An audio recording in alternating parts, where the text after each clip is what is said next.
Thank you very much. It's a great honor to have Prime Minister Starmer in the Oval Office. It's a very special place, and he's a special man. And the United Kingdom is a wonderful. This is a wonderful country that I know very well. I'm there a lot, and I'll be going there, and we expect to see each other in the near future. We'll be announcing it, but.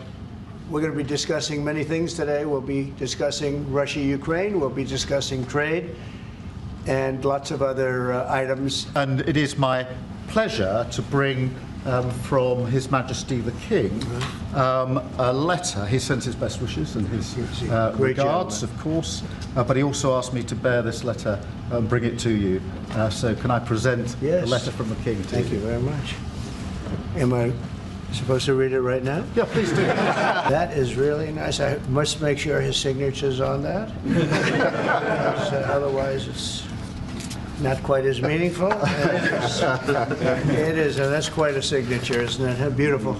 He's a beautiful man, a wonderful man, and we appreciate it. I've known him. Thank you. I'm going to keep that one. You'll keep that one. Okay, please. Mr. President, could you be persuaded, as part of a peace settlement in Ukraine, to provide air cover, a backstop security position to the contributions that Europe might make as well?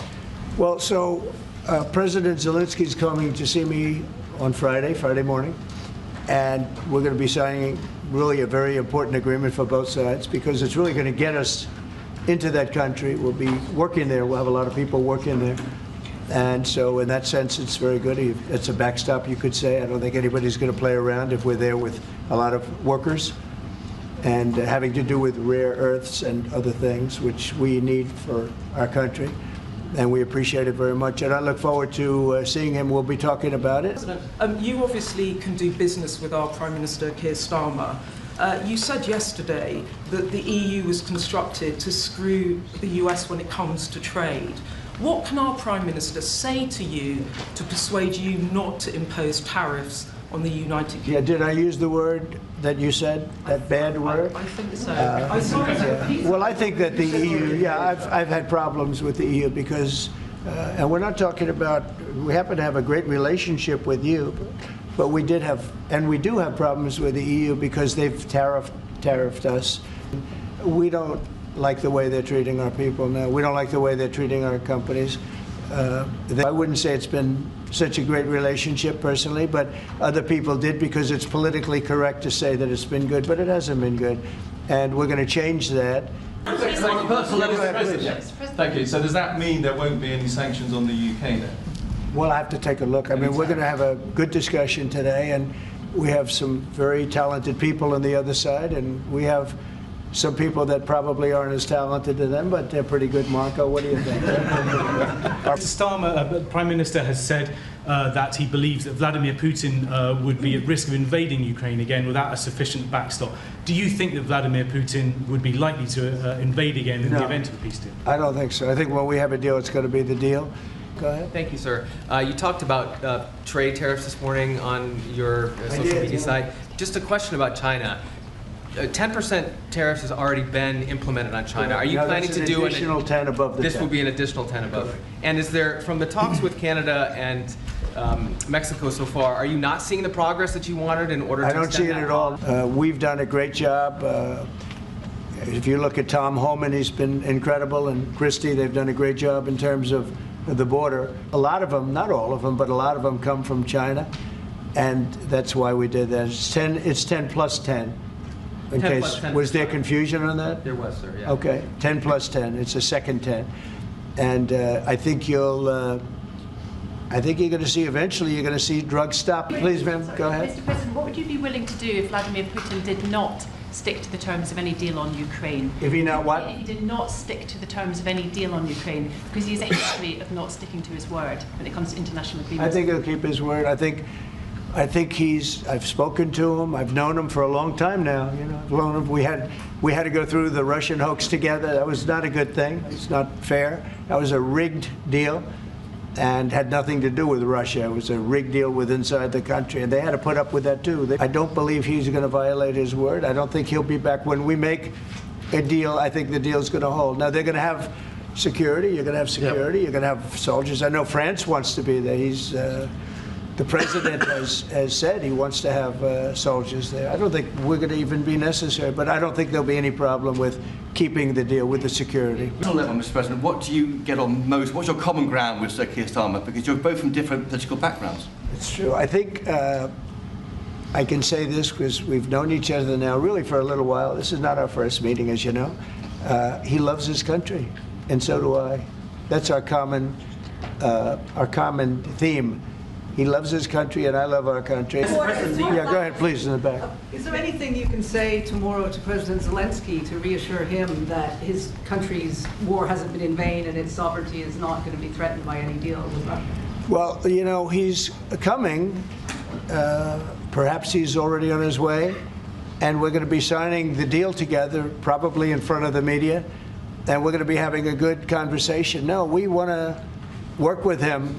President Zelensky, she said before, we want to work with him, and we will work with him. I think the president and I actually have had a very good relationship. Mr. President, the Europeans want Ukraine to be part of NATO as part of this deal. Are you willing to budge on that at all, or is it a firm? Well, I could be very nice and say, oh, well, we'll work to it. Look, it's not going to happen. It's just not going to happen. The other question you ask is about the land. Will you get your land back? Well, they've fought long and hard on the land, and you and I will be discussing that, and we're going to certainly try and get as much as we can back. But on the NATO, it's just not, that's not... He described Zelensky as a dictator. He describes President Putin as a dictator. Do you see that as a problem? The relationship between President Zelensky and President Putin is not a good one. You've noticed, right? It's not a good one. It's not a good relationship. And we're going to have to try and work something out. Sometimes that happens. I get along with both. I have a very good relationship with President Putin. I think I have a very good relationship with President Zelensky. And now we're doing the deal, and we're going to be in there. So I think we're going to have a very good relationship. But the relationship between them is not the best. Mr. President, do you still think that Mr. Zelensky is a dictator? Did I say that? I can't believe I said that. Next question.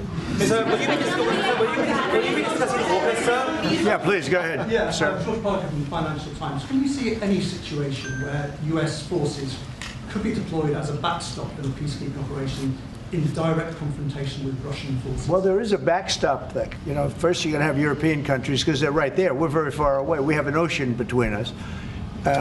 But we want to make sure it works. So I don't know when you say backstop, you mean a backstop psychologically or militarily or what? But we are a backstop because we'll be over there. We'll be working in the country.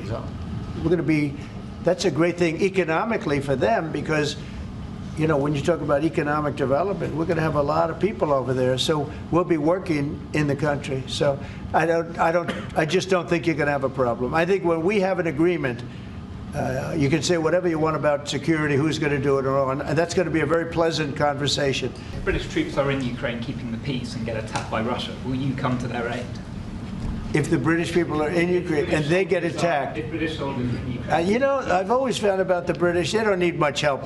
They can take care of themselves very well. That sounds like In his remarks at the Munich Security Conference, Vice President Vance condemned free speech violations in the UK, particularly. Could you respond? What is your message? I have an idea. We have the man right here. Come on. Let's go, JD. We're putting you on stage. Great. Yeah, look, I said what I said, which is that we do have, of course, a special relationship with our friends in the UK and also with some of our European allies.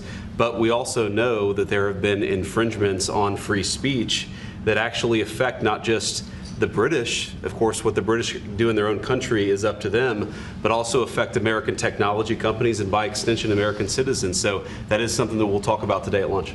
We've had free speech for a very, very long time in the United Kingdom, and it will last for a very, very long time. Well, no, I mean, certainly we wouldn't want to reach across US citizens, and we don't, and that's absolutely right. But in relation to free speech in the UK, I'm very proud of our history there. Mr. President, are there areas specifically of Ukraine that you're talking about in giving back, specifically Crimea? Have you gotten to those details yet on such an agreement? Well, you mean the areas that were taken? Yes. There are a lot of areas that were taken. Yeah, we've talked about it. A lot of the sea line has been taken. And we'll be talking about that, and we're going to see if we can get it back, or get a lot of it back for Ukraine, if that's possible. We'll be seeing about that, okay? Thank you very much, everybody. Thank you, Press. Thank you.